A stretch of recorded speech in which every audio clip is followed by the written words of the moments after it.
Hey, welcome to the 98% podcast where we hear real stories from real people. And I'm here with Justin Wild. So, Justin, tell us a bit about yourself. Yeah, thanks, Ricky. Justin Wild. I live in suburbs of Minneapolis in Minnesota, excuse me. And um, married. I have two daughters. One we just dropped off at college for her freshman year, and I have a freshman daughter now who is an aspiring dancer. She dances right now at a studio, and she wants to dance in college. So that's where I devote and spend a lot of my time. Both my wife and I just, carting her around to training and the studio. And outside of that, yeah, I worked in retail most of my life and also lived in Minnesota and Arizona a little bit. Outside of that, just a normal family guy who likes to golf and play a little hockey in his spare time. Nice. Okay, so how do you know me? That's a good question. We worked together at a prior company where we were both part of a 2% reduction in workforce, right? I think this saw over 2,300 people let go. Yeah. So I don't know. I don't really feel all that great about giving them a plug because, but anyways, no, I'm just kidding. It was, it's a good place. At least we have a lifetime discount. Some good people there. But yeah, outside of that, I mean, you were great to work with. Obviously met you as a leader in your stores, working in the KC markets. I know you bounced around a little bit, and then had you as a training partner, that covered our region here in the Midwest, we called it. Yeah, I love that. I still remember that award that you gave me too. Remember the what was that called? Is that like Yeah, I think it was the sixth award. Yeah, the six. Yeah, that was it. Yeah, I remember that for some reason because I remember we were collaborating on. It was like how to bring. Wasn't it like LP to rookie training camps? Wasn't that the whole concept? Yeah, we were trying to enhance it because it was just it was too brief and it just gets glossed over, and that's not on anyone's fault really. It just the content wasn't as rich as it needed to be, especially for some of the stuff that we had going on in stores, especially post riots and pandemic. We were experiencing just a lot of elevated incidents in our stores, so we had to get that content enriched a little bit. And you did a great job supporting and helping bring that to life. Yeah, it was fun. It's funny. I think one thing that I remember a lot is we used to talk metal music quite a bit too at at the stores, because it's funny. There's not a whole lot of metalheads, especially in Nike, right? The company we were in, right? It's interesting. Yeah. So, So tell me a little bit more. You said you saw some concerts. We were talking a little bit before this. What's some of the concerts you've seen recently? Yeah. So just last Sunday, I saw Metallica with a good buddy of mine. Brian, our daughters danced together and our wives went to high school together, and he and I golfed together, and he's just a great dude. And I'm a big Pantera guy as well, and I wanted to see them, but they were playing Friday night. I was out on a golf trip with the guys for that weekend, so I was out of town Friday night and not able to attend, but Brian wanted to go, so we went to the concert Sunday night. We I skipped Five Finger Death Punch. We just had a few extra beverages, and then got in there for the opening of Metallica, which was a phenomenal show. The stage setup, I got to give it to the guys. Personally, I'm not a big stadium concert guy. We took our kids to Morgan Wallen. I like Morgan Wallen, and so we'll do stuff like that with them. But personally, me, it's not my first choice, and I just would rather not go. I'd rather watch it on YouTube. But I will give Metallica a lot of credit because with their stage setup this tour, they kind of tour around the stage, no pun intended, right, during the show, and they play about 4 songs at each station and they played almost 2 hours. And Lars's drum kit moves up and comes up out of the stage, and then it goes down. They wheel it underneath, I'm sure, and then he pops up. And James has got a microphone, his cool microphone at every corner where they set up, and then Kirk and Robert, their bass player, they kind of like do their own thing, but then they're all together. So everybody gets a good angle, and gets different views, which I really thought was kind of cool to see. And then after just last night, I was showing my family some of the concert footage from just fan stuff. And it was cool to see James down there getting ready during, they're playing a little AC/DC. And he's down there smoking a cigar, getting his wristbands on, high-fiving everybody, putting, and then he's just exposed. You usually don't get to see like what a guy's doing right before he comes on stage. So I just think it's kind of cool to see. I feel like they're almost giving back in a way, like just, they're being that much more up close and personal with the fans, pre-show to post-show. Like, they got to walk through all those people to leave. And so anyways, but I give a lot of respect to those guys. And even just, the Morgan Wallen show, I feel like they've done a better job to make it a better fan experience in those big arenas, whether you're close or not. So that's pretty cool. So what's your favorite Metallica song?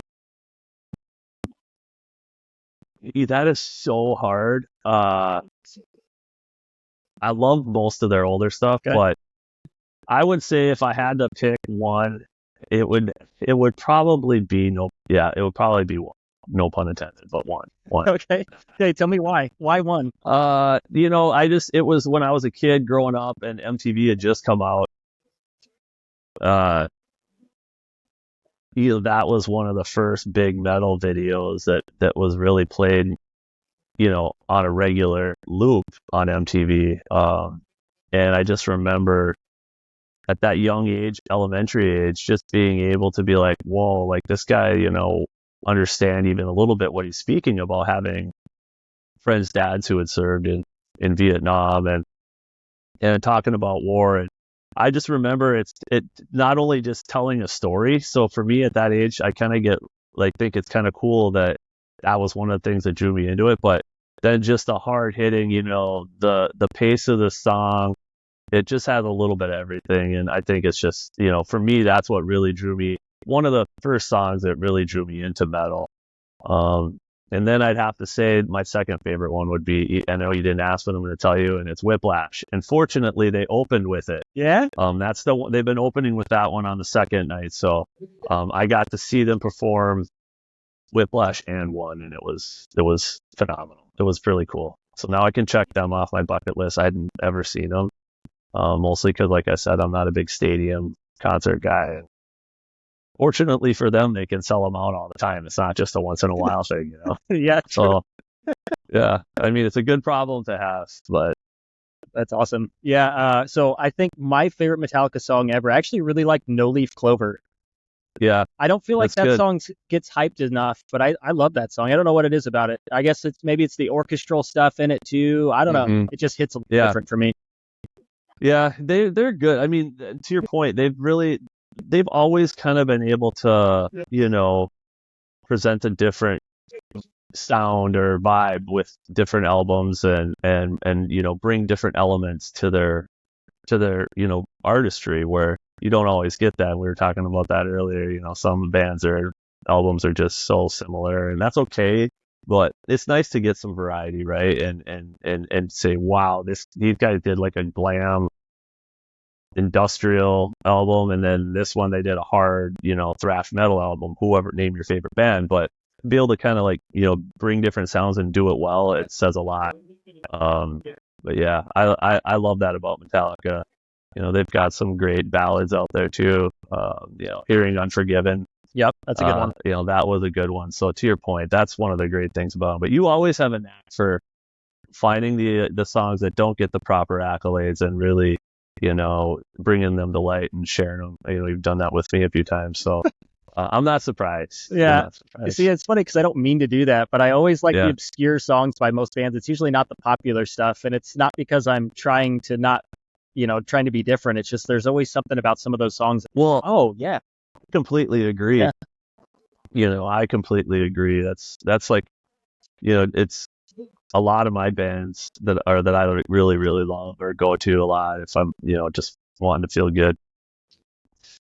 Some of my favorite songs are songs most people, like, the average person may not even know, or they just loosely know it. So yeah, to your point, there's just singles out there that probably could have easily been, but for probably good reasons, or they're not out there as much as they probably should be. Yeah. And you said you have a concert coming up too, don't you? Isn't that what you told me offline? Yeah, I'm going to see Gojira Mm-hmm. and Korn in October, and that's going to be at the XL Energy Center. So it's an arena show, and arena rock is the best kind of rock. Okay. But yeah, no, it's kind of a funny joke I have with a buddy, who's a drummer in another band or in a band, but we both are aligned that arena rock is the best rock. So Okay. What makes yeah, arena rock but Gojira's the best. I love them. I've seen Korn a handful of times as well, and I like them, but I love Gojira. The two brothers, I think they have a cool story being from France. They were on the Olympics in the opening, covering the I forget the name of it, but the French Revolution song, and having the opera singer with them was just awesome. I mean, it was such a good composition. I was blown away by it. I didn't even know they were there, and then a buddy of mine who knows I'm a big Gojira fan sent me a tweet of it. So I opened it up, and it's like kind of blown away. I didn't even that nobody. Yeah, exactly. Even their close. I saw an interview with them talking about it, and they're like, yeah, we had, nobody really knew until the last second. So That's crazy. It's funny too because I would not have thought I know Gojira is popular, but they're not pop star popular, right? So for that to be at the Olympics, that blew my mind that they were even there. Wait, why were you considered? I'm glad they were, but it's so interesting. It is. It is, and they actually talked about that a little bit. Not to nerd out too much, but I was watching some commentary. So a lot of it came through their social media feeds, but they were just talking about. I mean, I don't know if you know, but the two brothers, the drummer and lead singer, are brothers, and they're both born in France, and but they've spent a big part of their life here in America, in Brooklyn, where they have a recording studio. But yeah, kind of like an undercover, world famous heavy metal band, if you will. Mm-hmm. They have a huge underground following. They're a little older, and they've just always been able to sustain. And they're not like this big commercially known like you'd see typically. But man, do they rock! And that was the thing they said going into it. They kind of agreed to each other that, hey, we're not gonna hold anything back. We're gonna rock and scream and yell just as loud as we do in any other performance, and they did it. It was awesome. Dude, I would be curious to see what their views are now on Spotify and stuff before Olympics to now. I'll bet you they got a lot of followers from that. Yeah, they're probably getting a few more bucks. Maybe can I mean, exactly. It's people not even knowing really who they are outside, to your point, but if you're like a rock or a metal guy, you've at least heard of them, right? Mm-hmm. You may not know much of their stuff, but you at least kind of know them, where some people are like, who is this Gojira? What? Yeah.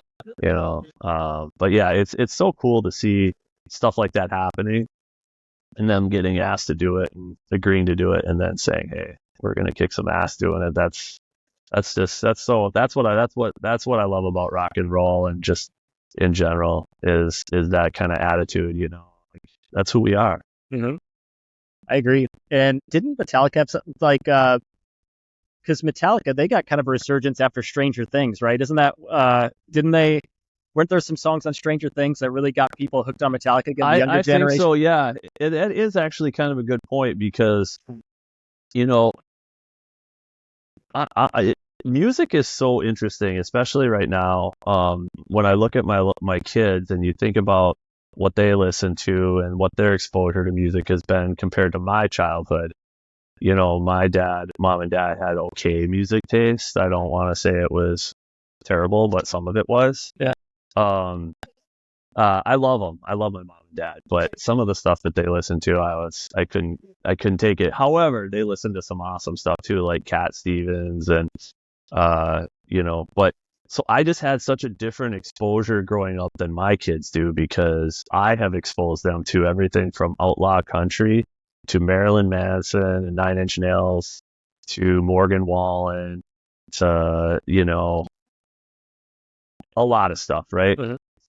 And so just the views on music that I have too is so different than what my parents had, growing up in a little bit more of like a strict family, if and so it's just weird to see now these kids listening to stuff that I listened to when I was their age, and they actually like and appreciate it. And to your point, that comes out a lot in pop culture. Yep.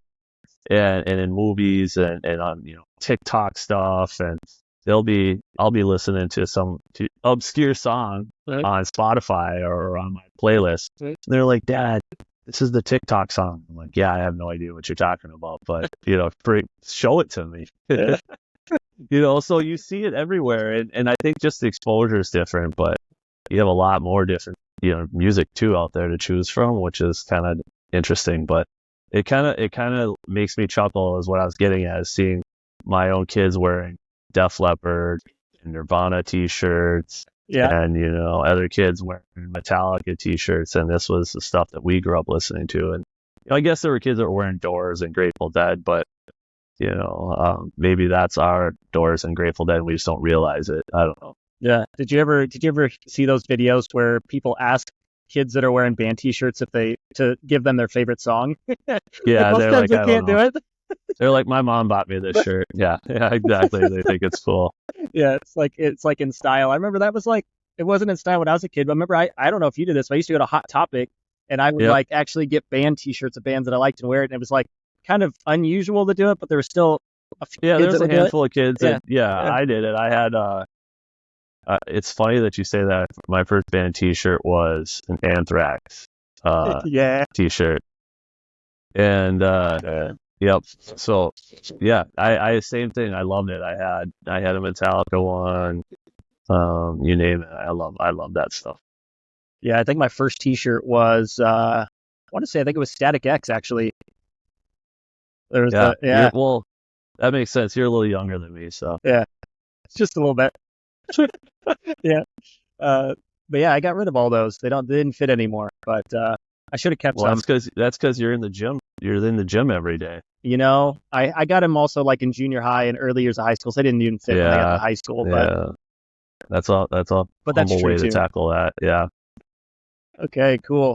So, real quick, so how we're going to do this, Justin, is we're going to go through. I have a list of questions. I sent them to you already, and the goal is just for you to share your story. You can go as in depth as you want as we go through it, and the goal is for the audience to just find a way to connect with you. So, we'll start at the beginning. So, what was growing up like for you? Growing up was awesome for me. I grew up mostly in Grand Forks, North Dakota. It's not a huge city, but it was around 60,000. Then you had the Air Force Base at the time, which was pretty big, added another, I don't know, at the time, maybe 10, 20,000 people, give or take. I think that's pretty close, but yeah. A lot of hockey growing up, because it's cold for a little bit longer up there. So I played a lot of outdoor hockey, played travel hockey, and we went to UND hockey games. They were the Fighting Sioux then, now they're the Hawks. But yeah, we had seats on the glass and so many good memories, just growing up in general. Just the support I had from my parents and family with playing the game and just traveling around, having fun and being at tournaments. It was, I had a good childhood. School was fun, and I can't really complain, especially when you grow up with playing with buddies every day that listen to Guns N' Roses and Metallica and AC/DC just like you do, and it was I don't want to say it sound like a cliche, but it was kind of like a dream childhood where we were just able to go do what we wanted to do as long as we weren't getting in trouble. We could ride our bikes, miles across town, where most parents now would have a heart attack at the notion of their kid riding, half a mile away. Yeah. Which I understand, but it's just, I think I grew up in one of the best times, period, in the 80s and 90s. Yeah. So what's one of your favorite moments from your childhood? That's a good question. Man, it's so hard to pick, but I think just the countless hockey tournaments that I played in as a kid, they always brought so much joy and learning. Just being able to be around people and you learn how to deal with adversity at a young age, and you start to experience injuries on a team, and at times when it's not a great time to have injuries, and so it just was a good learning experience, but just so fun at the same time, and so many of the memories come from those experiences. So did you ever get in any ice hockey fights? I've been in a few. Okay. Did you win? I've been in a few. I would say I got the better in most of them, but I definitely, I mean, I've taken a few myself, but yeah, I've been in a few. I'm much more mild-mannered now, but it's funny when you get into competition and you get a group of guys that all want to be out there and play. When I was in Arizona, there was some stiff competition, and a lot of guys paying a lot of money to play hockey and to compete, and sometimes it's hard to turn that down, and it's an emotional sport, and sometimes it's just part of the game, and it's not like I was been in 100 of them, but when it happens, sometimes it's fun. But yeah, I was just curious. I used to like that saying where they're like, I saw a fight and a hockey game broke out, and I just always thought that was that's kind of it used to be pretty crazy what would happen in games. I mean, it was kind of ridiculous, some of the stuff, the guys swinging sticks at each other back in like the 50s, 60s. You're like, geez, they're gonna decapitate, and those guys were doing damage because those sticks were at the time, gosh, they were solid, heavy pieces of lumber, and that'll break a wrist easy. It's crazy. So to go back to something you were saying, and I've had this conversation with a couple other people in the podcast, but I'd like to hear your perspective of, like, you mentioned being able to, ride your bike and just go hang out in town, not a whole lot of care in the world. And you said it's different now. So what do you think contributes to the differences now? That's a good question. I think it's a combination of things, and I think it's just the fact that so we've allowed our society to decay so much. I hate to say it. Okay. But that's the reality. You look at what's out there. There's a lot of nasty stuff out there, and I think it's just we've eroded, right? Morals have eroded. Not to get but that's just it's simple. You've watched it over time and where we've gone. It's almost like we've gone backwards, Ricky. Mm-hmm. You look at where we were 15, 20 years ago. I feel like we were in a good spot. Nothing's going to be perfect. We know that, but then you look at where we are now, and it just kind of makes you wonder. Yeah. But it's one of those deals that you're either okay with it or you're not, and if you're not okay with it, what are you going to do to change it? Yeah. So then what do you think attributed to to that decay, you think, in society? I think life got too easy, and people want life to be easy. And I think when people lose motivation, they're not self-reliant. They can no longer rely on themselves. So people are relying on other people, whether it's the government, you, me. I mean, it doesn't matter, and you can try to politicize it, but I think our standards have been lowered as a society. You look at how people dress in the airport. I've been traveling monthly for the last, I don't know, 15, 18 years of my life, and what people wear to the airport, not to make less of them, but it's just, showing up in pajamas and your furry, slippers. you know, was and like your nightgown still on. Yeah. It's, I mean, at least just look presentable, it starts with simple stuff like that. But that's a byproduct of where we're at, right? Don't get me wrong. Not saying that you can't go out once in a while in your pajamas because it's required. I mean, I'm just as guilty, but I think it's just our standards have been lowered and people have been dumbed down. What are we learning? Look at what kids are learning in school. Not much when you compare us to other nations, and it's we're doing okay, but we are slipping, and I don't know if it's because we don't care as a society and we're okay being where we're at or what, but it starts there. It's just our standards have slipped, and why I don't that could probably go on for a long time, but it's crazy to me. It's especially when you think about how far we've come in the last 10 years, or how much has changed in the last 10 years. It's pretty mind blowing when you look at we've had all this technological advancement, but then on the flip side of things, you'd think that would help make life easier, but then on the flip side, it seems like crime is up, everything's expensive, it's harder to find a job, right? It's almost feels like it's kind of being done intentionally, if you will.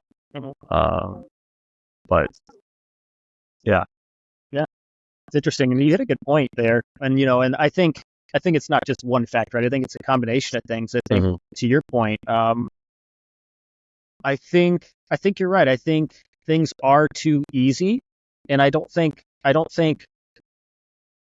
the generation that's growing up, and even my generation, I feel like we weren't necessarily equipped to take on the world, right? Like everything was so easy to where like the younger they get, it's just everything's expected to happen for us or to us, and and it doesn't create a good environment when you grow up to like, now I got to take on the world. Well, no, I want someone else to take care of that for me because that's how it always is, right?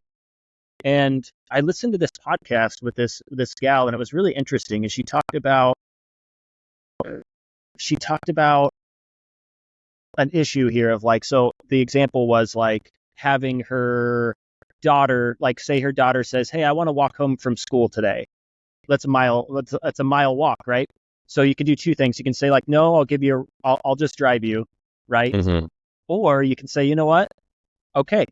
And the reason why they said that it might be better to say okay is for the fact that one, the daughter wanted to do it. And yes, it's going to be scary in the moment because obviously we see all the stuff on social media. So we think everything's like, well, what if she gets kidnapped or whatever? But she said in that moment, if you allow her to do that, you're actually helping her long term. You're creating some like autonomy, some strength, some bravery. Like you're creating this aspect of her to when she grows up, she's going to feel like she can take on the world and she doesn't have to have parents do everything for her. And it's really interesting, actually. Yeah, absolutely. I agree. And that hits the nail on the head, essentially, to kind of what I was getting at. There is a lot of bad stuff going on. We are exposed a lot more to crime, right? Yeah. But at the same time, I think when people are soft and we're not letting our kids make mistakes and we're not challenging them to your perfect example, we're setting them up for failure right out of the gate. And we think we're doing this great noble thing by protecting them, and oh my gosh, nothing bad is going to happen to my child or kid and whatever. Yes, there's certain times to take extreme measures to protect your children, but at the same time, you need to be willing to take risks to help them, because that is a difference maker for a lot of these kids on how they thrive, or we thrive as we grow up.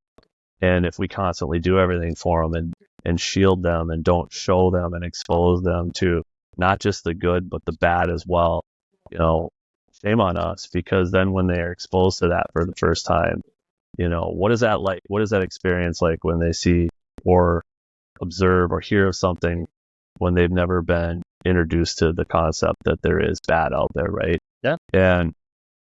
And you got to take risks. And I think to your point, yeah, it's crazy to look at what I did as a kid and what my kid's life is. It's so different. Yeah. but that's exactly it. It's you gotta have faith and let them experience. Agreed. Yeah. Because the thing is too is because what I've noticed too is if kids don't experience things at a young age, they'll want to experience things when they're an adult.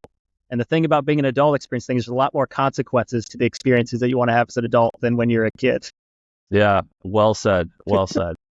Yeah. No. Yeah. You want you want your kids to have a balance of just understanding right, wrong, how consequences work, and exposure. It goes back to something I think we've maybe talked about in the past, but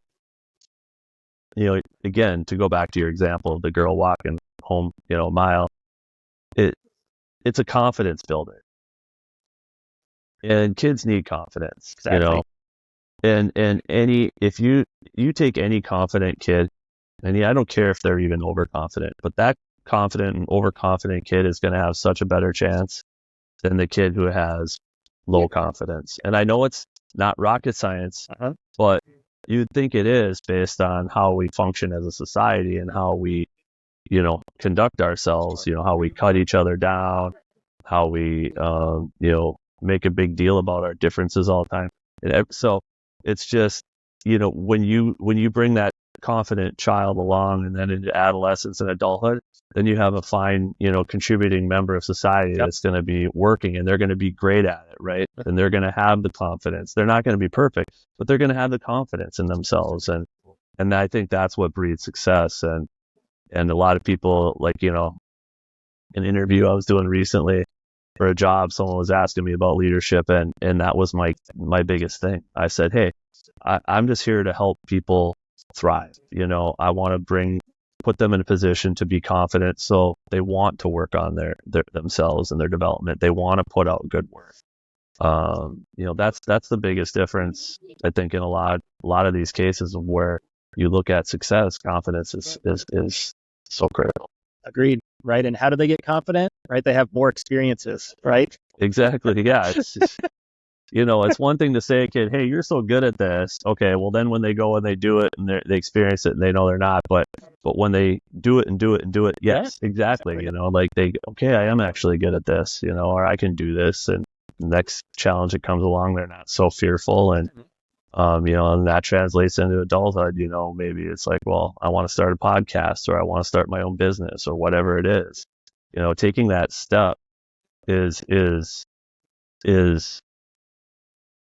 big hurdle for a lot of people, and it doesn't have to be, and I'm just as guilty of putting that hurdle in front of myself. So I'm not perfect in that area either, but so it's like, kudos to you for, I remember you telling me a while back when we were still working that you would wanted to eventually do a podcast, and here you are. So, it doesn't matter if you have 20 followers or 2 million followers. The fact is you started a podcast, and here you are, and, or anyone, right? It's just that first step is so hard, but I think some of those confident people are much more likely to do it because they're not afraid to, right? So I'm not surprised you did it, Ricky. Oh, I appreciate that. Yeah. And I remember exactly where we were too. We were in Converse, right? We were in Converse talking about it. I remember saying, hey, you need to be on my podcast, Justin. I remember telling you the concept. So I'm glad you're here. Yeah. Yep. I do remember. Okay. So next question. So what's been the biggest struggle that you've made it through? Oh, what hasn't been the biggest struggle? This was a hard one for me to look through because I'm like, well, what's a good one to talk about? Because, I think if we're honest with each other, man, we all have some pretty big struggles at one point or another. And, some of us have more than others too. But I think everybody has more struggle than what we, right? So it's just a matter of like, how much of a vein do we want to cut open? Yeah. So, but no, I think one of the hardest struggles I went through, when I look back on it, you might think it's something from adulthood, because I think the older you get, we experience some more crazy, life is a little different. It's more consequential, I think, as an adult, right? So you think a lot of that would come from them. But I think one of the hardest experiences that I ever dealt with was moving from Grand Forks, North Dakota to Eden Prairie, Minnesota, which is a southwest suburb of Minneapolis here, and making that transition in the 7th grade was extremely hard, and just from a friend group, scholastic standpoint, but especially sports standpoint.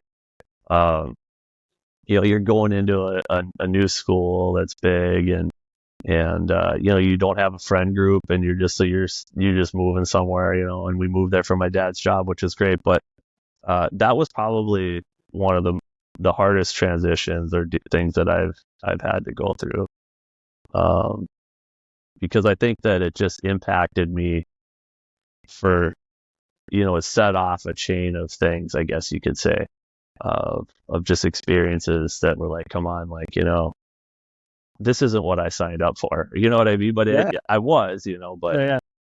So I would just say there was a lot of adversity that I had to deal with, and I probably didn't always deal with it in the best way, or channel that frustration in the best way. But that's definitely, I could say with a straight face, the most challenging one, which is kind of weird, No, it's not weird at all. So what do you think came out of that? Because we talked about confidence and experience. And when I think about struggles, I always think about that as building like resilience for us, right? Like there's always something great that comes out of that. What do you think was the good thing or the silver lining that came from that experience? I think that, I think that it just recognizing, the importance of things, regardless of where you're at or what team you're on, or that you just have to kind of embrace where you're at. Change is good. I look at now, like, how I embrace change, and I think that that's something that I've always done well, is embracing change. And I didn't embrace it at the time, and looking back at it, I kind of had to learn quickly. And as I got older, I realized, okay, yeah, if I can do that, I can probably do anything, Yeah. And I think that's one of the reasons why, I can strike up a conversation with someone, despite being an introvert, for the most part. I can make conversation with most people. And I think that kind of being in that experience forced me into just talking to more people and new people, and kids, adults, and just kind of help with that area. Yeah. I also know too, you mentioned, I remember just my time with you at work, I just remember you always having some types of injuries too. What were some of those injuries that you had to overcome? Because I remember you had some hockey injuries, if I recall.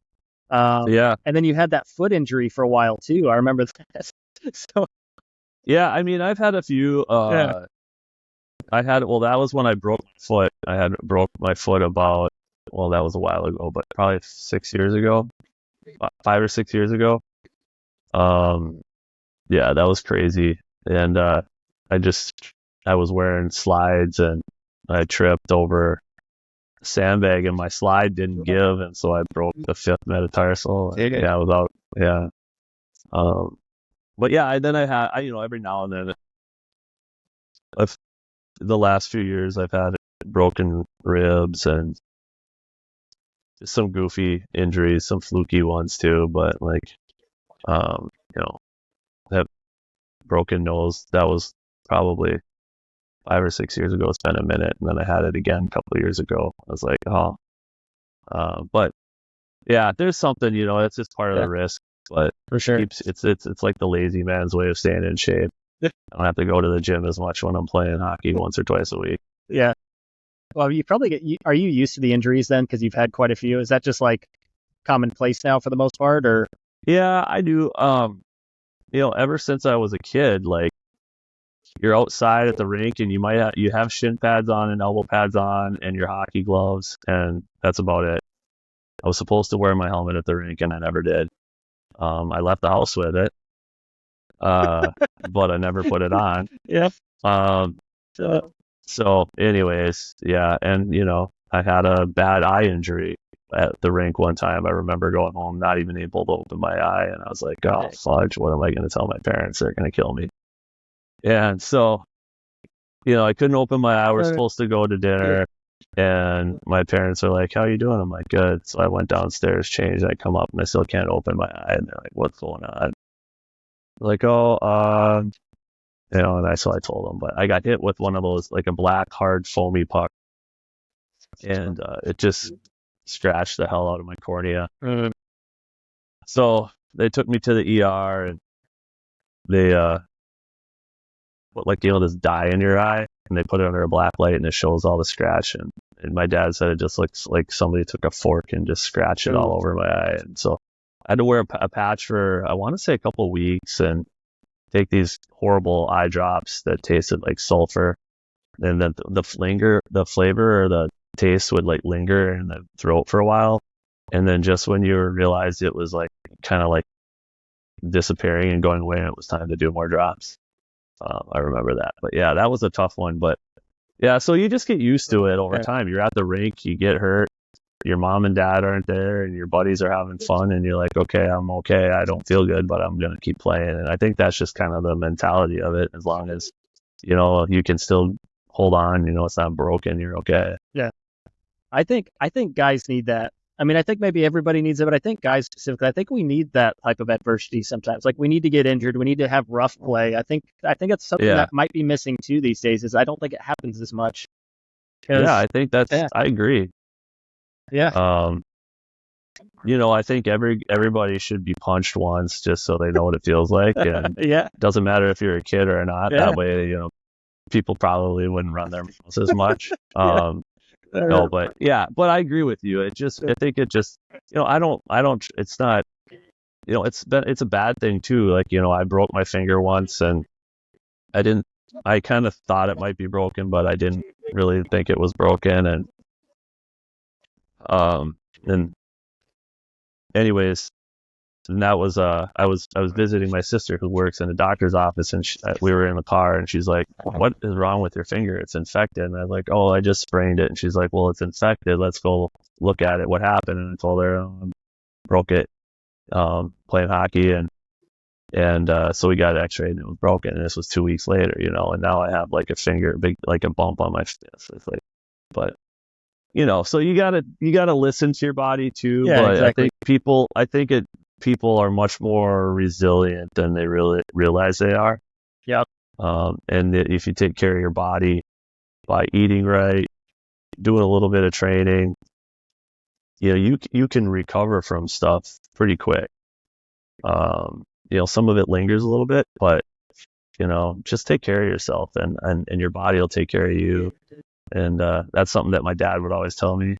In friends, and you just read it right now and you hear it, and it's so true. It's kind of like just such a simple thing, but we have a lot of out of shape people that are suffering consequences because of it. So I've always kind of took it seriously, and I don't always eat the best, and maybe I indulge in a few extra adult beverages every now and then, but I would say that's the one thing I feel like I've been able to bounce back from a lot of these injuries, just because you take care of yourself for the most part. But I still have some love handles. Don't kid yourself.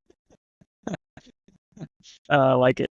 So it's funny. So what was your rib injury like? So I broke my ribs a few years ago, and that was interesting. I think I had trouble sleeping and laying down, I think, for 2 months, I think, until it got better. Yeah. Yeah, I've broken mine twice. The first time it was more in the back, in the high back. I think I got cross-checked that time, and that one hurt because I couldn't sit back in chairs. I kind of had to sleep on my one side, to your point, and I could feel it all the time. And all you can do is let it heal, right? Yeah. This last time, it was kind of a goofy one where I went into the board sideways at a pretty high speed, but my elbow was tucked into my side, and so essentially it was kind of like my elbow that broke the ribs through the impact, and it was the very bottom of the rib, so it was kind of like on the side of the bottom rib. It was the end that crack. And so the only time that one would really hurt, and the other one hurt when I would breathe heavy too, but this one didn't hurt really when I breathed heavy. It would only hurt if I leaned to the side or leaned up against something. I'd be like, oh, you're like, it's funny how you forget it's there and you lean on something, but then the second you lean on it, you're like, how can I forget that's there? But yeah, that's tough when you can't sleep. Yeah. How did you do yours? So What happened to yours? I did mine playing basketball. So what happened is, and it was in two spots. So it was kind of up high on the left side on the front, and then down low on the back, which was interesting. So what happened is I was just blocking someone that was coming in, and he came in and he shoulder checked as I was coming down from jumping in the air. And what happened is we just rammed into each other, and then I got the wind knocked out of me, but I just played it cool like nothing happened and kept playing. Yeah. And then I was like, it'll get better. And then the days kept getting worse, and I was like, ooh, this is rough. So then I found out it was broken, and I was working at the time, so I still committed to going to the gym 5 days a week, but I only did arms and shoulders because that's all I could do. Because I was like, I didn't want to be stupid, but I also was like, hey, I created a good habit here, so I don't want to, let go of that. But it was interesting. It was kind of a crazy feeling just to like be in that space where you're like, you know what, I can't actually do push-ups right now, or like laying down really hurts, so I have to get a really interesting position, and it was wild. Yeah, or you can't get comfortable when you're sitting down. That's the hard part. Yeah. Especially if you're like at a function and you're supposed to be sitting down for an extended period of time, like at a dinner or even whatever, a wedding, church, or it seems like those always come up when you shouldn't have, when you don't want it to, because to your point, you're like, oh my gosh. But yeah, it's funny. Yeah, it's funny. A couple of weeks ago we were playing Friday mornings, and I shot a puck and hit one of my buddies in the thigh. I was like, oh, I'm sorry, man. I didn't mean to get it up on you like that. And he's like, oh yeah, he was pissed for a second. Not a big deal. I mean, it happens. But then later on in the skate, I got one on the inside of the thigh in like the worst spot. And so it's just kind of weird how that stuff happens, and they come in spurts, and it builds character. It builds character. Exactly. I've had my face cut open. I've had stitches. I don't know how many times. So now it's like, just something happens. You just, okay, you're going to be okay most of the time. Exactly. Yeah. See, I always like a wound that's not fatal. Yeah, exactly. Those are the preferred ones. Yeah. Like I'm not going to potentially die from this, but like I got a gnarly bruise or I got a nice cut. Like, I don't know. I don't mind that. Yeah. No, it's amazing though when you just look at what people can endure, like just tragic injuries, and obviously not everyone makes it out okay, but the recovery that some people make, you're like, holy cow, I can't believe, one, this person is still alive, and two, then oh my gosh, now they're walking and they have no brain damage. It's just pretty miraculous what you can see people bounce back from. Yeah, it really is. So then what's something that you're currently going through that's positive or negative? Well, I mean, I'm looking, I've started, I've been looking for a job now for a little bit,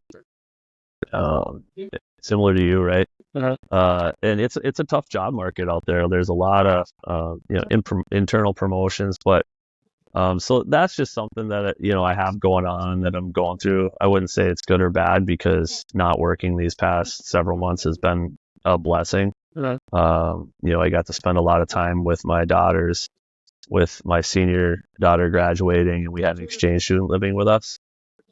So such a positive experience having her. She was from Madrid, Spain, Irene. Such a sweet girl, funny as heck. And anyway, she she was fun to have. So I was able to spend a lot of time with her too, and then just with them and golfing with buddies. So I'm going through this job search, but I'm also enjoying, life in my 40s. Well, my kids are older, and I'm able to do stuff with them, but then I'm also able to go and do a lot of other things with friends. I've been blessed to be able to have the fun that I've had this summer, while not working, right? So, I would say that's what I'm going through, and hopefully here in the next, month or two, I'll have something going for me. Maybe not. Maybe I'll be starting an OnlyFans. No, I'm just kidding. I'm not going to start OnlyFans. No, but maybe I'll start a podcast. There you go. Well, hey, if you do an OnlyFans, I'll be your first subscriber, okay? Okay, sounds good. Thank you. Oh, Yeah, that's hilarious. hey, Justin, nice job. Hey, good job, Justin. I don't know what content I deliver, but no. Yeah. I love it. But yeah, it's funny. Yeah, the job market has been interesting for sure. But I think what I've noticed is to your point, like it's been a blessing at the same time, right? Like, Mhm. you know, I was with the company for 16 years, right? So it's a long time. Happened unexpectedly, but at the same time, like I found out during this time, I mean, one, like severance was nice and that helps a lot. I can't imagine if I didn't get a severance and having to find a job, it'd be a nightmare. But the fact that I do, like to your point, I've been able to do a lot of things that I wouldn't have been able to do probably in that space. And one of them is the podcast. Like it was an idea for a long time, but, you know, work gets a little busy sometimes. But so when that happened, it was easy for me to be like, okay, well, I need to be doing something. Let's do the podcast. So just digging into the podcast, and you know, I knocked out another album, so more music I knocked out, and it's just like there's just been, you know, I've had time to do a lot of things, and also I think be really introspective on what do I actually want, because I mean, you as well as I know, when you're at a company for a long time, we just assume like this is where we're going to be, this is what we're going to do, and it's not till these moments when we sit back and reflect and like, did I actually want to do that? Like, is that something I wanted to do full time? Actually, like, I don't know. It's really interesting. And like, no, it is. It's true. Yeah. So I think there's been just as much good come from it as it is kind of like losing, you know, something that was familiar. Yeah, I can. I would say, spot on. It's pretty interesting to see, like, to go through it, you know, and to your point, it's awesome that you've been able to do some of the side projects that you've been wanting to work on.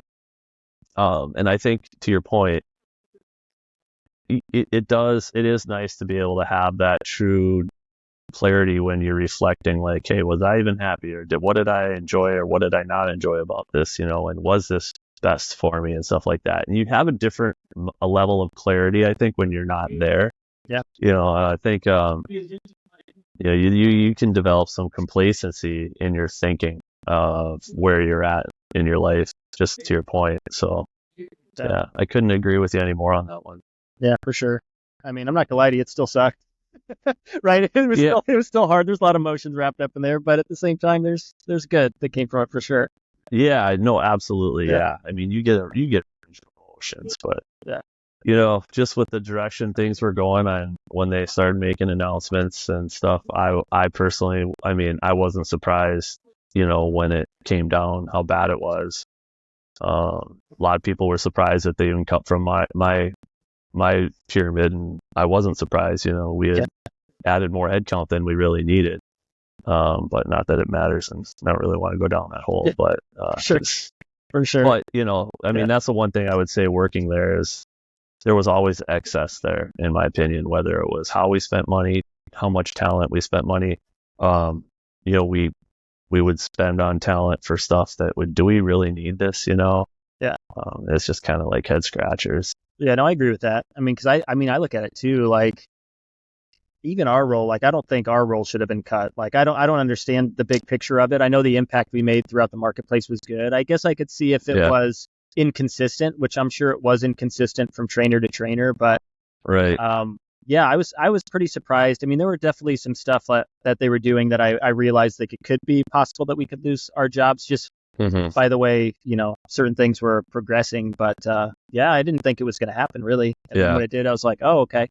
Well, what are we going to do? And I had tons of people reach out like, how are we going to get content? I was like, well, hopefully you guys know how to train people now. So hopefully I did a decent job. Oh shit, right? Yeah. Yeah, have fun. But yeah, it was that. So that's an experience. But for sure. So next question. So who's someone who's changed your life that doesn't know it? Oh my goodness. Yeah, this was one I really had a hard time with. Like, there's so many different. You know, I mean, I want to say the easy answer, and this is kind of what I kept going back to. So I think I'm gonna stick to it, and that's just my daughters. Okay. I think as a kid, you're kind of a little ignorant to what your role and impact is on, your family. And you just think you're here, right? Existing, and you don't have to pay any for anything yet. You're just you're part of the crew, and you're just a tag along. So, but having my mom and dad would always say stuff to me, especially my mom. And so now that I have kids, they've definitely shaped me and changed me for the better. And I could probably tell them and they would like believe it or know it. You know what I mean? So I think that's kind of like my easy answer. They've taught me to be patient. They've taught me that it's okay to have messes in the house sometimes. They've taught me, just so much. And I would absolutely say, just even dropping our oldest off at college little over a week ago or 2 weeks ago, you realize that connection that you have with them is even stronger. And, and so when you have to say, hey, goodbye, I'll see you later for a while, and it's going to be a while, it's that's when it sinks in. I was thinking to myself leading up to it, oh yeah, we've prepared her for the best. She's ready to go. I've been pretty good about raising her, and she's a good kid, and we've done our best, and we felt confident, and she's confident. But when you're saying, hey, see you later, it's kind of like, okay, this is really happening. And despite all that preparation, you still care for that kid so much and love them so much. And, they've changed you so much. It's hard to let go of that. And I understand that now.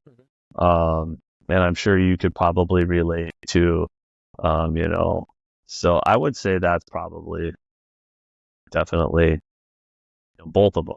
Yeah, I agree. I think that's one thing I've always told people about kids too, is when you have kids, you start to really understand a lot about yourself. I think that's when you start becoming self-aware.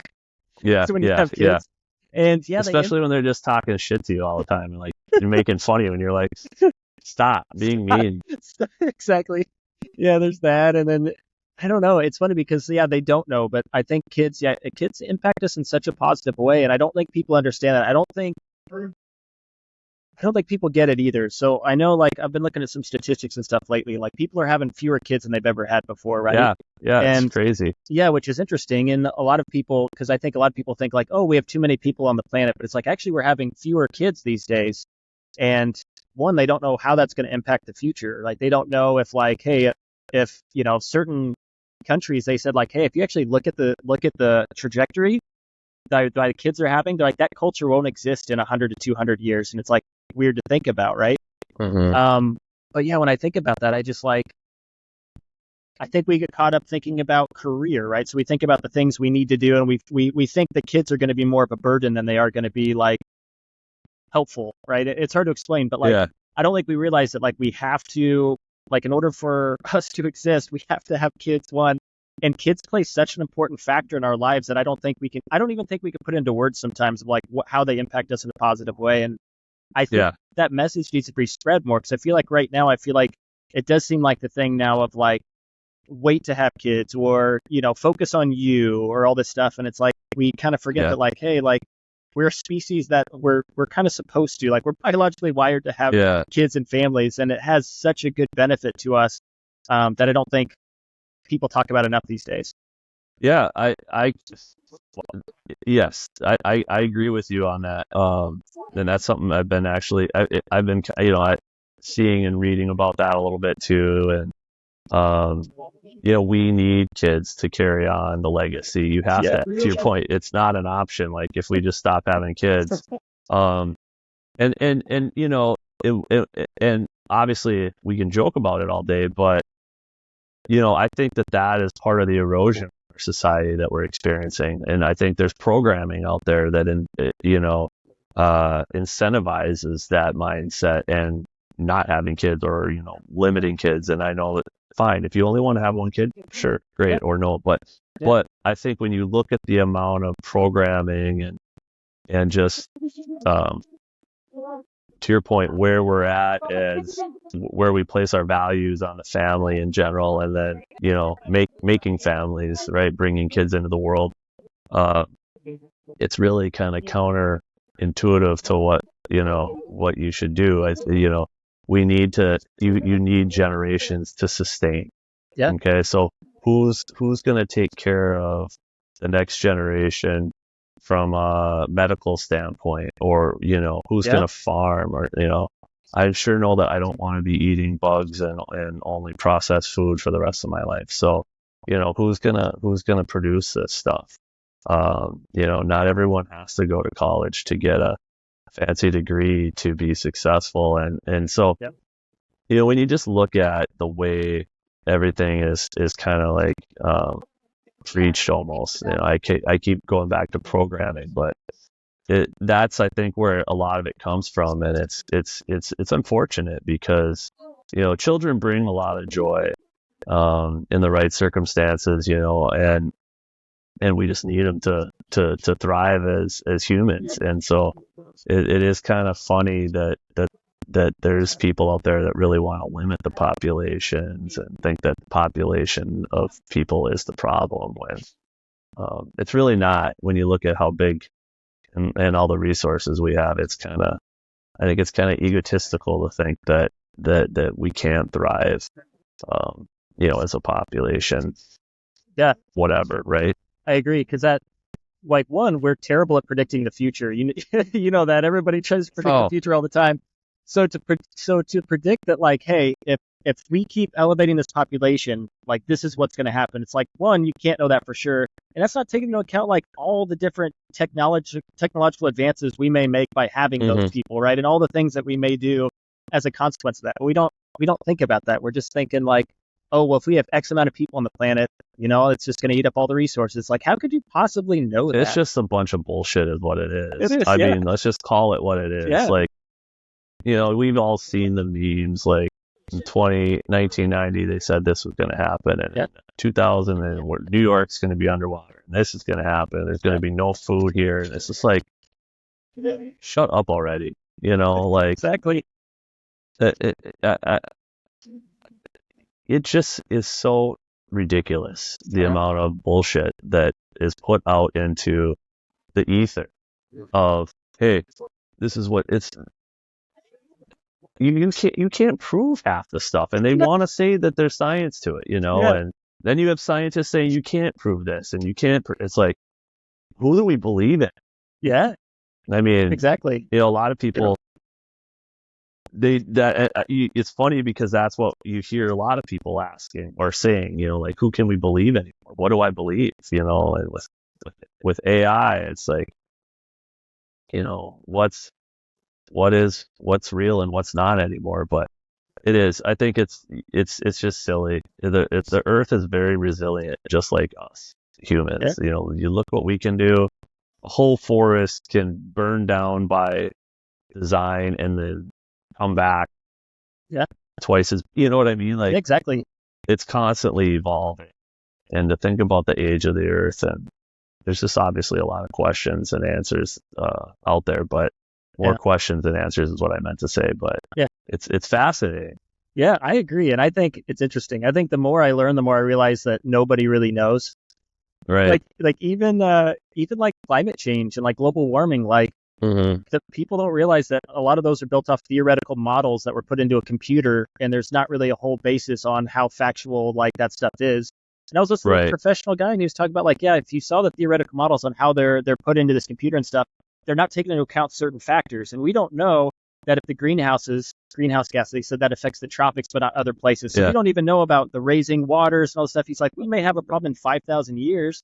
Is that something that really needs to be like top priority right now for all these activists to get behind, or should we focus on things that maybe are more important in the current circumstance? It's very interesting.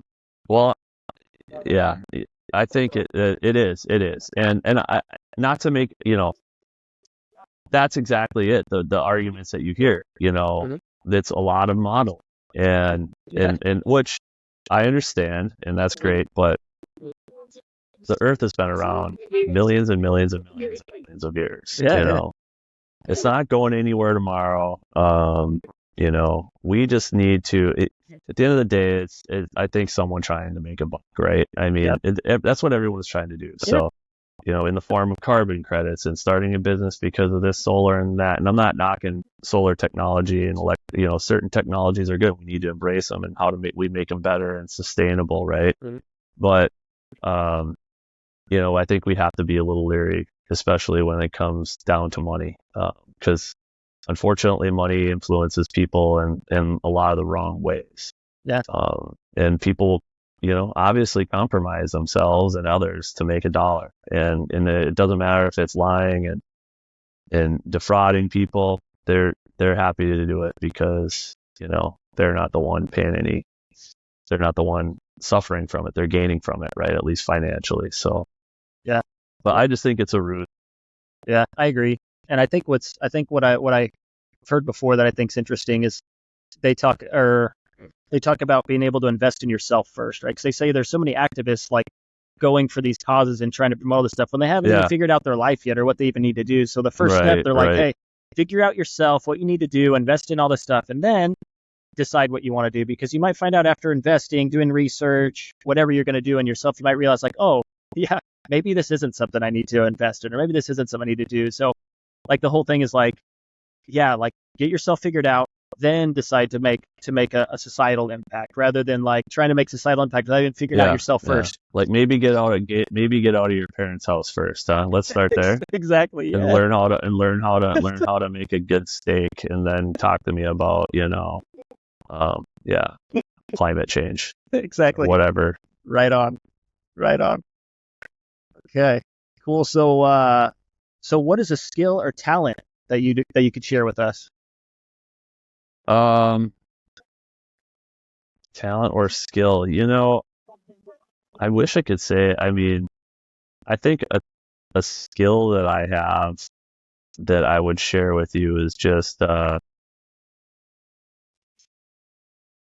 playing. I think helping people develop in sport, like specifically hockey. Okay. Just being able to take kids and help them get better at a sport. Our good neighbor's son, who's a tremendous athlete, he, played a little bit of soccer, baseball, flag football, and his dad and I were talking one day about getting his kid. He's like, I wish, Harvey had played maybe hockey, and I was like, it's not too late to get him in hockey. He's a sick athlete. Like the kid will pick it up quick. Skating's not this natural, easy thing to do for anybody. Obviously, when you get a kid on skates at 2-3 years old, and they're going to be a good skater as long as they got the right coaching and continuous practice. But so I think just being able to take kids and improve their skills and bring them up to skill. Up to a level quicker, and just help them improve everything from skating to shooting. It's something I enjoy doing. When I coached and just when I'm out there with my neighbor's son Harvey and even his friends and just working with them. I think just being patient and seeing how they play the game and understanding what little things that this little kid can do that's gonna just give them one or two extra little steps up from where they are right there in that moment. So I think being able to see those like little immediate tweaks is fun. And, I think it's a skill. I think a lot of people can do it, but I just think, not people do it enough when they're working with athletes and kids in general, whether it's sports or whatever, but specifically here. Yeah. So do you feel like it's fun? Yeah. Do you feel like you have a specific age range, or do you feel like it's just kids in general? I think it's like, I like 6, 7 and up, but I think I love working with the high school age too. Yeah. When I coached my first year coaching, I coached junior gold, which is high school. And I enjoy working with them too. They're different, right? They don't want to listen, but they want to listen, and they know they have to get better. So it's a different kind of challenge. I like the young kids. They still have that innocence to them where they want to get better. They're just funny. They just love to be out there on the ice having fun or whatever you're doing. So I just think that that whole range, is fun. But I enjoy that really impressionable age where they really want to get better. And sometimes that starts as young as 6 and 7. It's Sure. kind of crazy to see these kids out there, what they're doing. But I really think like that late elementary as they go into high school is fun because that's where they really are wanting to compete and get better. And most of them are pretty coachable. Yeah, no, that's awesome. And I think people underplay how important like a good coach is in a kid's life. Like coaching Yeah. can impact people in such a positive, like it could change the trajectory of a kid's life, especially depending on the circumstance and the environment of the kid in general, depending on what's their family life at home. Sometimes when they come to coach, I mean, you're their potential father figure at the end of the day too. Like, and you teach them good standards for life. And I don't know, I'd say good coaches are underrated in my opinion. Yeah, absolutely. Like, just, it's what do they bring? There's a reason why certain coaches command a level of respect and pay. They just understand how to lead a group. Pick your favorite sport, doesn't matter. But they are integral to helping, form that team's identity and providing them with helping provide them with that vision, right? But to bring it back where we started, helping facilitate that confidence level when things are going well and when they're not going well. It's you play a lot of roles and a lot of hats. It's not all just X's and O's, to your point. And I would, and thinking about it, I could go back and say, yeah, there's probably a couple coaches that had a pretty profound impact on my life, and they probably don't realize it. Whether it's a coach who always took that extra few minutes with me as a D-man to work one-on-one, showing me some of his dirty techniques that he did, and learn from his great, coaches when he was playing college. And so to know that this guy played Division I college hockey, and here I am as a 7th, 8th grader, and now he's teaching me how to, have a better angle on a guy and to be crafty, right? Yeah. So to hear stuff that you've never heard before and then being able to apply that, you're right. I think it makes a huge difference. And so I valued that tremendously, and still do to this day when people are willing to give you the tips and the tricks and the insights and the observations and that are going to help you. And, maybe it is some form of critical feedback, but at the same time, it's delivered where, it's coming from a good place, and they want you to get better. And so, yeah, that's the fun part about coaching, and hopefully, I'm hoping that I'll be able to get back into it this year, maybe next year, in the hockey world. So we'll see. Yeah, that sounds awesome. So what is something that you're learning about currently that you'd like to teach us? Well, I'm learning how to live in a house with less kids. It's Yeah. We're minus our exchange student and minus my oldest, which I will tell you is kind of a trip. You even just having one disappear, but having two disappear is kind of like, it's weird how quiet things get, and you keep waiting for something to happen. It's not, but anyways, no, that's not what I would go with. I would think, but I just wanted to point that out. It's just kind of weird, but I think something I've kind of taken up since, more so since COVID, is I've taken it more seriously, I should say, is horticulture and taking care of plants. Okay. As silly as it sounds, I think being able to keep plants alive isn't as hard as most people think, but it does take some understanding and practice. My good buddy who lives next door, he's a big plant guy too, and so I had a few here and there, and I got some tips and tricks from him and kind of continued to build on. And now I've got some plants. I don't know what I'm going to do with them. I need to gift them to someone with a bigger house or some business that has a bigger atrium or something, because I got a few. I'm like, this thing has reached its potential here in this living room. It can no longer go. So, but so I would say that. And it's funny because I've helped a few people that have come over and they see stuff and they're like, how do you keep this alive? They're amazed by it. Like, well, just water it, and water it with the right water and maybe give it some fertilizer every now and then. And then just if it's something that requires pruning, but I think just in general, just knowing like plants are not that hard and they really liven up the environment. Like my buddy next door, he's kind of like, he's funny. He's like, fake plants are terrible. I effing hate them. Like, they're just bad. Which I think it's okay to have one here or there, but he's always replacing the fake plants with real plants. And I think they're just cool to have. And I think that, when you got good vibes in your house, man, your plants grow really good. And it sounds funny, but I think it's true. Like I have this one little, Mexican plant, and it's sort of like a succulent, and I'll think of the name of it in a second, but anyways, it basically attracts like little gnats and fruit flies if you have them, and it just absorbs them. It's got a little sticky stuff on it, so it's not like a fly trap per se, but it attracts little gnats and stuff and gets rid of them. So just having one of these little things that keeps growing and growing, and I've been able to split it off and give it to a few people here and there. So just taking care of, plants and stuff is kind of a simple one. And that's neat though. I've never been into plants, but I think if I had a house, I would. I've just always done apartments, and I don't even think about plants. I just had someone give me like they trimmed one of their plants, and they gave it to me like, hey, you keep it in water and then it'll. Yeah. I forgot about it. I looked at it the other day and realized it was dead. I was like, those are tough. Whoops. You know what? I think regardless of what your living environment is, I think you should have at least one or two. Yeah. If you can, it's beautiful. You have some greenery in your house, something it's like a piece of art, sort of. It's a living piece of art, I guess. It's like a pet. Yeah.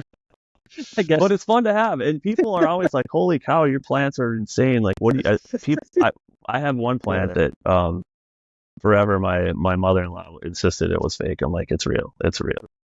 And I'm like, but no, it's fun. They're fun to have, and I think they just they liven it up. They natural air filters, sort of. Yeah. Well, maybe I should then. I don't know. Like, I love being out in nature. I love trees and hiking. I just never have that. I don't even have pets. I don't have anything. Yeah, just get one or two little ones. I'll help you out. We'll figure out the right ones out for your lighting and where you can put them. We'll see. I think it might not be a bad idea, and it'd be something for my daughter to do when she comes over, because she loves. I mean, she makes random plants. She'll just grab she'll grab what'd she grab the other day? Like a pine, something from a pine needle. It wasn't even a plant, really. She just pulled it off of a tree, and she put it in a thing of rocks and kept watering it randomly.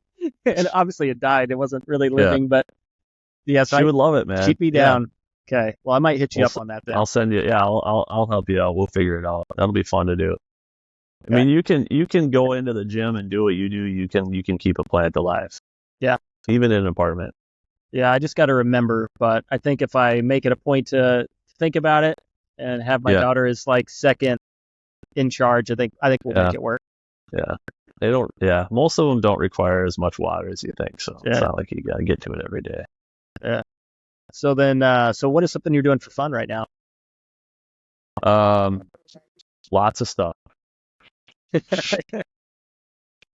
I will say I've been playing golf and working on my golf game. I love golf. It's probably, I mean, hockey's got a special place, but golf is the ultimate sport just because it's so humbling. It's so hard. It's so fun. You're doing it by yourself. You can do it, as a team. It just brings a lot of joy. So whether it's going to the putting and short game practice area at my local course here, or just hitting the driving range or playing a round of golf with buddies or a friend, it's what I've been doing a lot, especially since I haven't been working.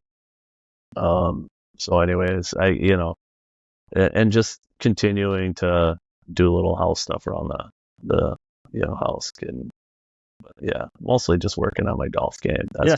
That's been my funnest. But I enjoy being out, like doing stuff. I put some underdecking on our deck a few months ago, and we're getting that all kind of spruced up back there. And, just little stuff. But my golf game, it's been fun. It's like it's a love-hate relationship though. So Yeah. it's complicated. Golf's fun. I like golf. I don't play very often at all, but Yeah. that was the one sport that gave me such trouble when I first started, because I'm naturally very athletic. So I can I can usually hop into a sport and be decent, if not I've never played, just because Right. I'm quick, good hand-eye coordination, strong, whatever. But golf doesn't rely on any of that. So No, I remember going the first time, missing the ball twice in a row, like, what is going on here? And then just I mean, it was bad. And then it took me a while. It took me a long time. It's hard. Yeah, well, it's not. I mean, that's what makes it so hard is because, and especially for people to just pick up is, I mean, ideally, your introduction to golf should be done properly. It should be done like with somebody who at least has some semblance of where to put the ball in between your feet with the right club. You don't have to get overcomplicated, but a big part of it is having the ball in the right spot and then proper grip. Start there. But those are two of the most important keys, right, to playing the game. And if you can't get those figured out right away, then you're going to have a bad time and struggle. And that's pretty typical. And unfortunately, a lot of people have to go through that, right? Or they have to really take a long time to figure out a proper swing plane. And, but once you even just get like a couple tidbits of proper instruction on, and then you go from there, obviously it takes a lot of work. But yeah, that's why it's so, I think, frustrating for people, because they have a hard time feeling and seeing the success right out of the gate. And so they get discouraged, which is understandable. And that's why, I always try to take, even though I'm not, an exceptional golfer, I at least understand the basics, right? So when I have my kids out there, friends who don't golf a lot, I'm able to help them a little bit if they want it. But, yeah, proper instruction is so important for it right out of the gate. Yeah, I didn't have that. I just learned throughout the years, just randomly talking to people, like, hey, what if you grip like this? Or what if you did this? Oh, let me try it. Hey, that worked. Okay. Yeah. And that's and we go back to like what we were talking about earlier about just, resources and technology. And now, it doesn't matter your age. You can pull up, I mean, for crying out loud, Bryson DeChambeau has his own YouTube page that's pretty awesome, where he even does golf instruction. So you're getting free instructions from a pro. And he's not the only one, but I mean, a current active, pro. And you can go, and there's tons of guys out there that focus on this stuff. And it's not just for beginners. It's for people who've been playing for a few years or a lot of years. It's good to get those reminders and say, okay, so this is actually, it's not like this, it's like this, right? Just because it's so technical and without even the proper, you can't start. Mm-hmm. Yeah, it's crazy. But the resources are out there, phenomenal. Yeah. Yeah, it's something we didn't really have when we were younger. No, it would have been nice to have, because I never got lessons, and I was still having to work on my grip alignment, into adulthood. So yeah. Okay, so this is one of my favorite questions. Are you ready? Yeah. So, from when you were born to now, if you were to have a book or a story, what would that story be called? Yeah, this is one where I was struggling with it too, and I think it would just be it would probably be the exciting adventures, personal and professional, of Justin Wild. And that was perfect there you timing go. for. Yeah, right. I hit my cord. My thing hit the cord. Okay. So yeah. So anyways, I just think that I've always enjoyed, I've always had fun doing what I'm doing. Not that everything is fun, but I enjoy having a good time, and I think most of us do. And I think some of us kind of are a little too uptight, and don't smile and don't laugh enough. And one of my biggest personality traits is just trying to be myself, but making people laugh and have a good time or help being part of it, right? I don't want people to feel uptight around me, like they can't be themselves. Like, I don't care who you are. I don't care, I just want you to have a good time, and enjoy yourself and feel a part of the team. And so I think I've always just brought that with me everywhere, whether it's with my personal life, family life, in work. It's just trying to have a lot of fun, whether it's an actual adventure, like traveling, playing hockey, golf trips with guys, chasing alligators, whatever it is. I'm trying to book a python hunting trip down in Florida here eventually when I start working again. So just doing fun stuff like that. I just think that being a part of that and making sure that everyone else is doing it is kind of like been my story, I guess, and just I enjoy the adventures myself. It's not necessarily for other people, but I just enjoy being part of that. Yeah. If you're not having some fun, you're doing life wrong, probably. Right. Some people take life too seriously. Well, exactly. And sometimes, even I forget to, do stuff and have fun, and I get a call from a buddy saying, let's go do this or whatever. I'm like, yeah, I thought of it and I was maybe thinking of it and never acted on it, but here he is. So I'm like, yes, that's something I need to do, and yeah, absolutely. You need that. Okay. So let me read this out to you just real quick. So you said the name of your book so far would be The Personal and Professional Adventures of Justin Wild. Yeah. Okay. Yeah. Perfect. Okay. That's going to be the thumbnail for this video. Oh, okay. Just by the way. Yeah, that's great. That's a good one, I guess. That probably won't be. Yeah. Okay. So now we have 2 questions left. So this is kind of like your chance for you to share anything else that you want to share. You can market yourself, anything you're doing, whatever you want to do. This is just kind of your time to talk to the audience if there's anything that you want to share with them. Yeah, I just, such a cool concept, by the way. I'm just having, people on here answering questions, right? Kind of a similar format. I think that's kind of cool. And so to specifically answer your I would just say, trust yourself, have fun, but trust yourself. I think a lot of people don't trust their instincts, their guts, and what they want in life, and then they question it, going back to what we were talking about earlier. But I think just, and be open to new things and people, right? And new experiences. Don't rule people out. Don't put people in boxes either. I look at kind of like the job market, and what I mean by that is, I have a very specific background professionally. It's not, I don't want to say it's unique, but it's not common.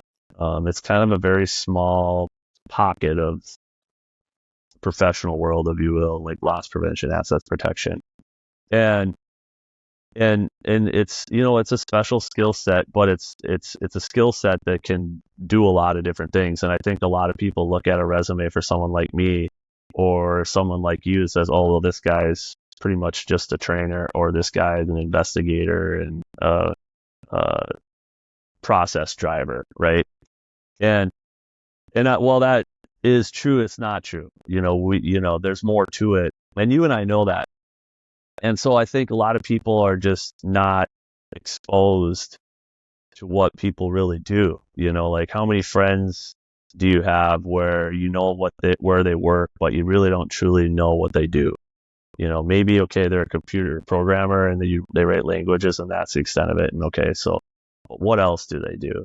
Are they having to sell ideas? Are they having to problem solve? Are they having to train and develop other, junior programmers? I think kind of opening up to the talent around you, I think, opening that aperture, I guess, and knowing that you may be able to find an answer somewhere else and not just something that's so easy because this is what it says it is, if that makes sense. So, like while your training and experiences and content creation is awesome, right? And you probably love it. But, you could probably go out and be an impactful sales manager, leader, or, there's so many other things that you could do with that skill set. But if your resume just says like, trainer, trainer, trainer, trainer, and I'm not saying that's what yours says, but you get my point, then people think like, oh, this person is this, so we're not going to consider them for this job. And I feel like there's a lot of that going on, just based on some personal experiences. So, it just goes into all facets of life, just hang out with different people. Don't hang out with people that just like what you say, and just be open. I have so many different friend groups.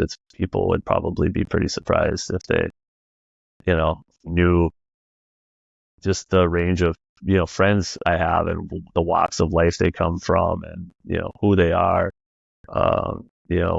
I have friends that probably wouldn't want to hang out with some of those friends, maybe. I'm just being honest with you. Like, that guy is crazy or weird, or that person's, but I think that it's important to just, have friends that are not all the same, if that makes sense. It's, it's kind of similar, like you hear, don't build a team with all the same people. You want a little bit of, diversion, or diversity in all aspects, not just the parents, but like, what does this person bring? So,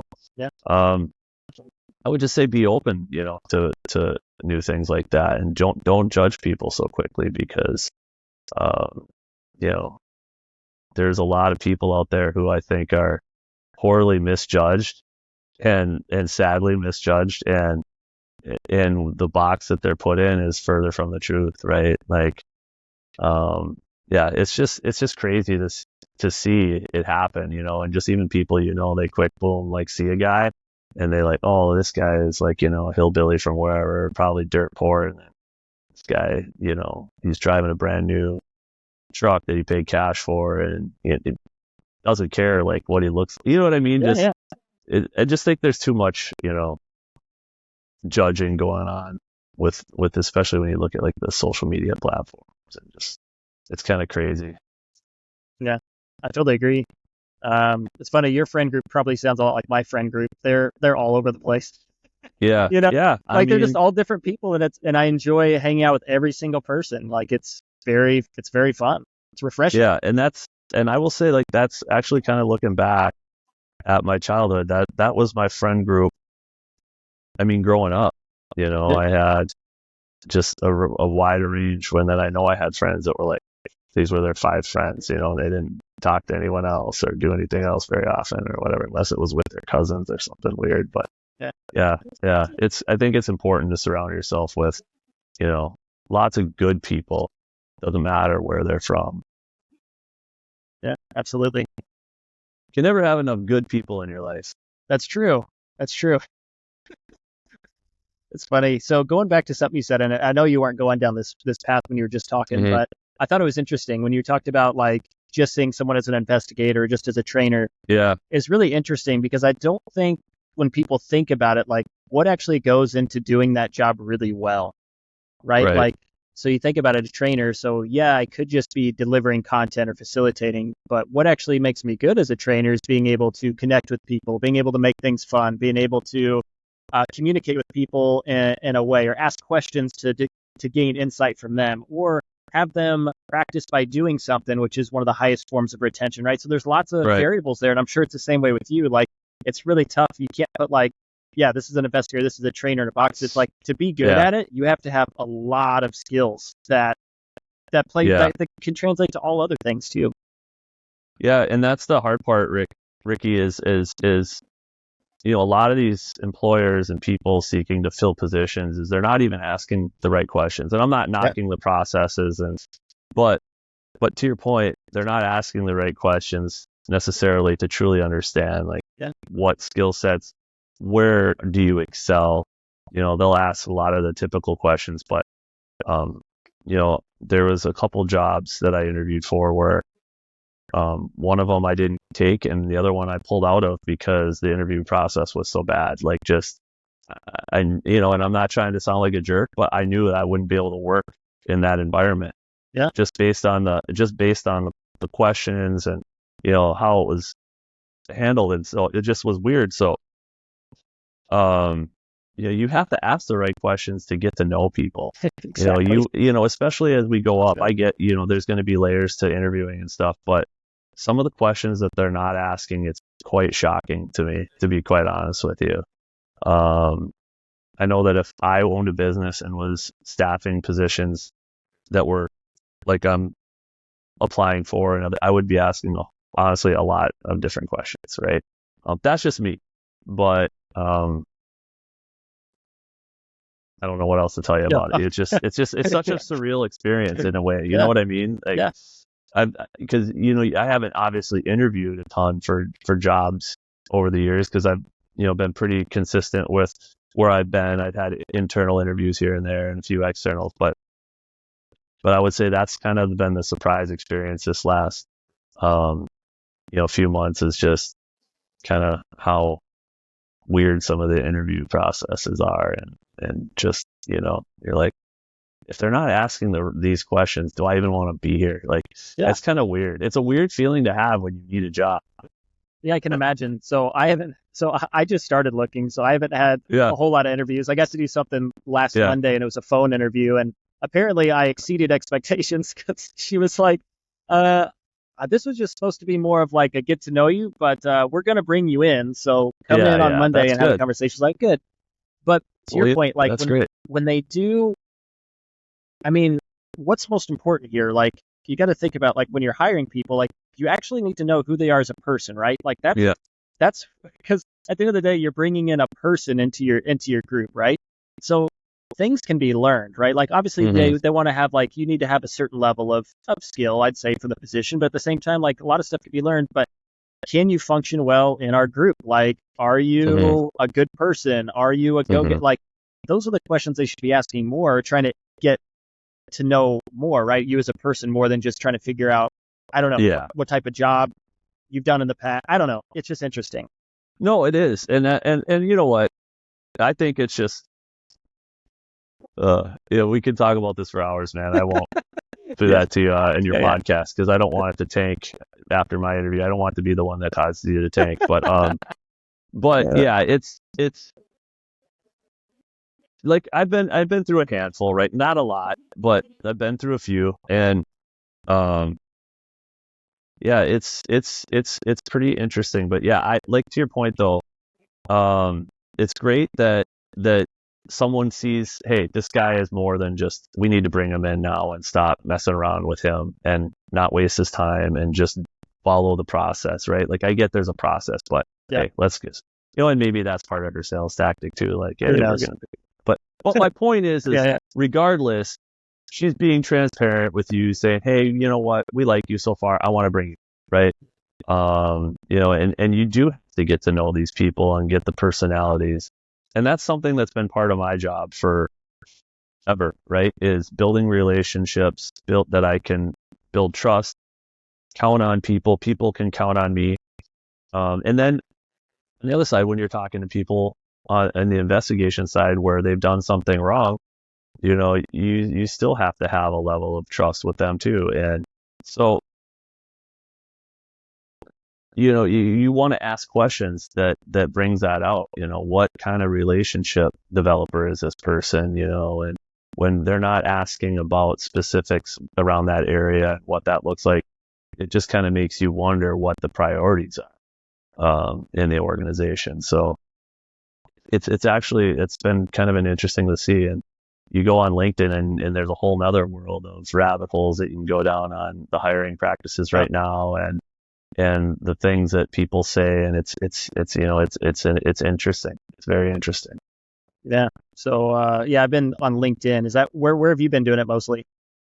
I've been on LinkedIn a little bit. I mean, I've been on there a little bit here and there looking, but that's where I see most of the stuff I'm talking about. Yeah. Like people posting jobs that aren't really open. And then, I've seen some of that. I think there's a lot of resume harvesting going on. Really? And I kind of had suspected that. And then I started seeing some, I guess you'd call them LinkedIn bloggers, whatever they are. I don't know what they call themselves in the world, but they're recruiters, they're HR professionals, but they're kind of, front and center on LinkedIn when you scroll through, and you probably have seen some of them, maybe not, but they call out some of the practices that you're seeing in. But yeah, they call them the ghost jobs and all that stuff. So That's crazy. Yeah. So yeah, far I haven't had that issue. I did get I did get a consultation with a multi-level marketing scheme. well, geez, Oh, dude, it was funny. So their description did not match what they were doing. Their description was like, "Hey, this seems right up my alley," and having the conversation was like, "Oh, okay." And they were very discreet about like, "Here, watch these videos." So I watched these videos, and I'm like, "They're trying to brainwash me right now." Like they literally are, because they were trying to get me. They're well, like, "You can make $100,000 easy," and they're trying to talk about all these things that you can do and all these tactics. And then I started looking at it, I was oh, like, okay, so what you're trying to do is you're trying to get me to invest my money into your products, not teach me about it. But that's the only way I can get information on your products to then get someone else to do that, so then I can make money off them. And the whole time they're trying to talk like I was listening to their stories. They're all sharing with each other like, but this is how it goes. I'm a single mom that now can raise their family because I made $50,000 last month, and it's made me be able to do this for my family. But in no way are they talking about what impact they're actually having on the community or the people. Like it's not the right values. So I had to end up yeah, emailing back like, hey, I watched those videos and this isn't for me. yeah, no shit, huh? I mean, it's sad, and it just goes back to people taking advantage of other people. Yeah. They're casting a net, and unfortunately, people that are vulnerable and fall into those things, and they don't all have the ability to spot those like you fortunately did. And but yeah, it's crazy. Yeah, no, it's crazy too, because I could see like if I wasn't aware of that, like I could see like, oh, I could really use the money right now, and that's exactly what they're targeting. They're, Yeah, you yeah, know, so desperation. I mean, people it's do crazy. obviously uh, go to extreme measures if they're desperate, right? Mhm. And there's just different degrees of that, but it's just it's predatory behavior in my opinion. And It's true. And if you listen to uh, everybody's story, that's how it all starts too. Like I was in this low place, and then I found this, and then now I make this much money in this, and it's like, of course you guys are making yeah, money. You're all paying each other. it's just a shell game. Yeah, it's just a scam. It's so Uh, sad. it is sad. It's and they can continue to operate essentially their pyramid schemes, and then we make it hard for people to run just regular businesses by you have to cut through all this red tape to get this license and have this and then have that and then have this and then this is $500 and that's $1,000. Like it just make it easy. Mhm. Stop making it hard for the people that want to provide a valid service, whether it's electrician, carpenter, whatever. I get you need certain licenses, but then you got these people out here scamming people legitimately, legally, and they're Yeah. not paying any consequences for it until shit goes down and hits the fan, and then they're in trouble. So yeah, how about we just proactively, Yeah. nip that stuff and get rid of it? But Cool. So last question, Justin. So one thing I really like to do is I like to kind of have some fun with the guests. So what we'll do is I have I'll have you create a question for the next guest, and I had the guest before you create a question for you. So it just kind of creates this fun yeah, little moment to kind of put you in the seat of kind of creating questions. So the question for you, and it's funny because you actually know this person that created this question, by the way. okay, So I'll tell you who it was after. So the okay. question is, what moment in your life did you realize it's time to make a change and you put pedal to the metal? Oh man, that's a great question. Um, I would say just even these last few months, going through this and then having so not to kind of repeat ourselves, right? But going through the job elimination and then having this opportunity to evaluate where you're at and what you're doing, took some time to clear my head, and then and still even kind of doing a little bit of reflecting on that, to be honest with you, right? Uh, and so I would say just that's kind of where I've been these last few months. I've taken some steps to work on myself physically and mentally, doing some things differently that I haven't normally ever done, because I've identified that this is a time where I can do that in my life, right? So, I'm doing silly things like, just being more mindful with my meditation, and just, thinking on my own, and who I involve myself with, right?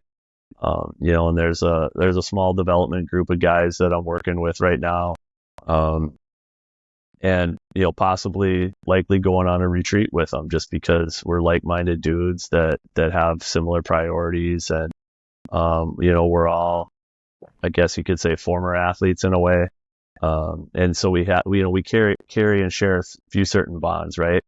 And so I think just prioritizing certain things, like I've always felt like I took care of myself, I guess, but truly taking care of myself and putting myself in a position professionally and personally where, I know that I can, be a better version of myself.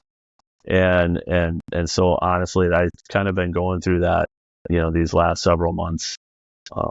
So it's kind of interesting that question came up, and that's just the honest answer right now. Yeah. I feel like we all go through evolutions, but this one has been an important one, and based on the stage of my life I'm at, and career wise, and personally, just with family. So yeah, that's awesome. It's a great question. Yeah, no, I can't agree more. I resonate with that answer. Yeah, I mean, it's true, right? Yeah. They kind of set that one up. I wish I had something different, but I don't. I'm not that interesting at times. So, but yeah, great question. Who asked it? Okay, so that was Mike Hall from Branson. You remember Mike? Oh, okay, yeah, I remember Mike. Yeah, I had him on. He was the last guest I had on the podcast. We had a fun episode. So he created it. He had no idea you were next. I had no idea you were next, because I actually had a few cancellations before you, actually. So okay, worked out perfect. So yeah, there you go. So now, what question do you want to leave the next guest? Oh man, it's like I could go so many different ways with this, Ricky. Yeah. Give me just a second to think on that. Yeah, for sure. Let's ask the next person, if you could change one thing about the world right now, what would it be? And I know that that's kind of a cliche question, but if you could impact, specifically change one thing, what would it be? Let's go big. Okay, I dig it. Okay. It's kind of an easy one, but at the same time, is it? I don't know. I don't know where I would start with it, so I want to hear what somebody else says. Okay, that's cool. So what we'll do is we'll wait. So whenever, I guess you're going to be episode 18, I believe. So then whenever episode 19 comes out, you'll get to hear them answer that question at the end. All right, lucky number 18. Look at that. Look at that. Okay. That's awesome. Anything else, Justin, you want to share before we hop off? No, I just appreciate you having me on, man. Congrats. I'm glad that you've been able to enjoy your time away from work and able to do some good things. So just kudos to you, man, and congrats, and just want to wish you all the best. Yeah, thank you. And I'm glad I had you on too. So like I said, you were one of the first people that came to mind when I did this, because I had that conversation with you. I was like, I got to get Justin on here sometime. So I'm glad you accepted. Yeah, thank you. Hopefully we didn't disappoint too much. Oh, I'm sure it was a great episode. All right, man. Cool. Okay, well, I'll see you later. All right, thanks, Ricky.